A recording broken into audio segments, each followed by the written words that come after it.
This is the Tool Review channel, and today we're taking a look at the Knipex 0308 160 combination pliers. Now these are roughly about a 6.5 inch pair of combination pliers. The 160 on the end, I believe, stands for 160 millimeters, which, like I said, roughly translates to about 6.5 inches. Now, these are the VDE version of the plier. You can get them in, I believe, the standard comfort grip. I'm not sure if you can get them in the dipped handle, but I know for a fact you can get them with the comfort grip version handles as well. So like most Knipex tools, or most tools in general, we always like to start off with the handles. So these, being the typical VDE style handles, they are yellow and red. And you can see right here, you have your model number of the plier, you have where they're made, and then you also have the year that the tool was produced, and this one was produced in 2021. And then you have all the standards that the tool met and or exceeded to show that it is rated up to 1,000 volts and it meets any of the electrical standards that are out there in each of the different countries or unions out there. So now we'll take a look at the inside of the handle, and again, you have made in Germany right there, 1,000 volts, and then your IEC 6900, and you have a warning that, always wear eye protection and, switch off the power. Just because they're insulated tool handles, just because they're insulated tools doesn't mean you can go ahead and work on something that is live. These are meant for working around stuff that is live or has the potential to come live, and it's going to better protect you a lot better than just, a standard dip handle tool or a standard comfort grip handle tool. So now we're going to come to the head of the plier. You can see Germany right there as well. The one thing about countries who take pride in the products they produce is they are always going to want to show you, they're always going to put it in plain view on where the tool came from, whether it's Japan, the US, or Germany. It's always going to be plastered somewhere on the tool, either in multiple locations like you see here, or it's always going to be on the front where the tool was made. And then you have your Knipex and your model number right there. And you have the little tiny little rivet right there, which you can kind of barely see. It is a little bit greasy, but you can kind of see it right there. You have a fairly large cutting edge right there. And then you have your you have that little section right there for gripping. Now, I don't really have any nuts and bolts, but I do have, a little self-tapper right there. So if you did need to grab a little hold onto that and thread something on, not saying you would thread something out of a self-tapper because the name kind of self-explanatory, but for demonstration purposes, if you had a bolt or something you needed to hold down while you were trying to thread something onto it, you can use those little cutouts right there to grab onto some bolts and or screws. And then, like most combination pliers, you have all the teeth are going in the parallel direction, and the head on them is fairly small, so I don't think you're going to be twisting a lot of wires with these. You could definitely use them to bend some wires and, maybe pull on some stuff, but definitely you're not going to be twisting wires with these. And here is the back side of the tool. It's pretty plain. You don't really have a barcode or anything on the back here. And then you can see your cutouts for cutting wire, and then, you can see the back side of your rivet. But other than that, that's pretty much it for the detail on the tool. Now we'll go ahead and get to some of the functionality. And being a Klein pair of pliers, they pretty much always come broken in, which is nice. Unlike the Knipex pliers, or excuse me, not Knipex, Klein pliers, some of them come super stiff, and you gotta have that break-in period. These pretty much come broken in, which is nice. So now we'll get to some of the cutting feature of the tool.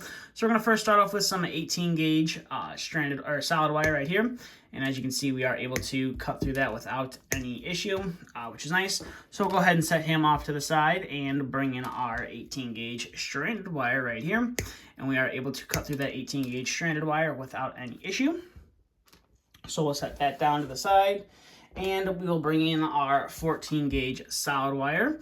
And as you can see, it just shoots that wire off into the background, which is nice.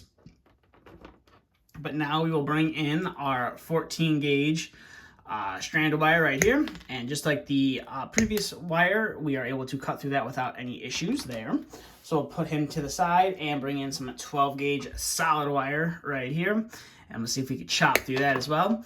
And like most wires and most tools, when the wire size gets larger, or it starts to, the number gets smaller, but the wire size is increasing, you definitely hear a little bit of more of a snapping sound. So that was our 12 solid wire. We'll bring in our 12 stranded wire right here. And we'll go ahead and chop through that, and it sends it shooting off, as you see, into the background. which is always nice. So we'll bring in some 10 gauge solid wire next, and we'll go ahead and cut through that. Definitely probably not something you're going to be cutting through on a daily basis, but if you needed to cut through a 10 gauge solid wire with these, you definitely could do it. So we'll put him off to the side, and we will bring in our 10 gauge stranded wire right there, and a little bit easier to cut through than the solid wire. That is because it is stranded wire. So we'll put that off to the side, and we'll clear out some of this wire, and we'll bring in our next contestant, which is the 18.5 thermostat wire. Now, I know that it should be able to get through all 5 of those 18 gauge wires, but there is a little tiny piece of insulation in there that we are trying to see if we can cut through. And as you see right there, we are able to cut through everything right there. Now, the insulation that I'm talking about, as you can see right there, that's that little tiny little piece of insulation that runs through the whole length of the wire. And to increase the size here, here's a larger piece of that insulation. This came in some MC that was, I believe it was like a 5-wire MC, so this runs through there, and it just kind of protects the wire. So we'll go ahead and line that up with some of the cutting jaws, and we'll see if we can cut through this as well. So as you see right there, we weren't able to quite get through it all the way on the first cut, but on the second cut we were able to cut that out. So this is what I'm talking about when I cut through that thermostat wire. This is just a larger version of that piece of insulation that's in there, but these will do it with just a couple cuts, which isn't too bad. But it would be nice if they could get through in one cut, but you know, you got that real small cutting edge, so when you compress it, it fans out, and you're not going to be able to cut everything at once. So now we're going to bring in our Romex wire like we always do here at the end. So we're going to start off with some 14.2 with ground, and as you can see right there, we are able to do it, but it's definitely not something you're going to want to be doing on a daily basis, or using, you know, if you're roughing in something, you're probably not going to want to use these to, you know, cut some Romex wire.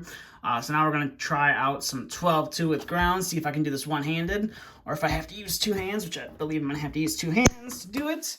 But as you see, they are able to get through that. Definitely not recommended to do on a daily basis, but if you needed to get through 3 12-gauge wires at once, this tool is able to do it. So overall, these are definitely a fairly nice little compact pair of combination pliers from Knipex. Now, this is the polished or the black oxide finish version of the tool. I know they make a chrome-plated version of the tool as well, but here in the States, I couldn't really find any retailers, whether it was KC Tool, Amazon, or Chad's Toolbox that had them in stock. Now, Chad's Toolbox does have them listed on their website, but they are unfortunately unavailable. So I'm not sure if they're just, you know, having problems getting them, or maybe Knipex stopped making them, but I do know that there is a chrome-plated version of this tool out there.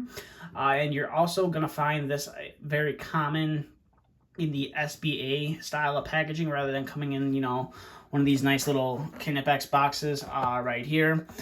They will come in the SBA style of packaging, which is just meant for retail packaging to hang on a shelf.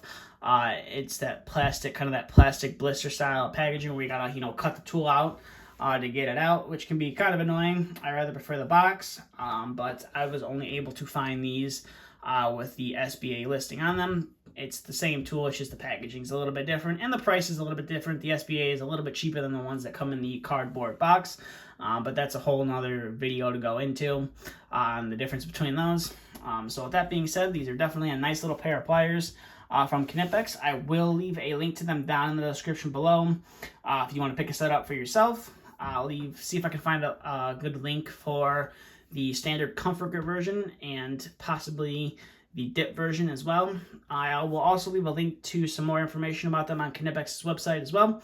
But with that being said, that's all I have for this video. Thanks for watching. If you have any questions, comments, concerns, or you want me to bring a tool here to the channel to make a video on, please feel free to let me know in the comment section below.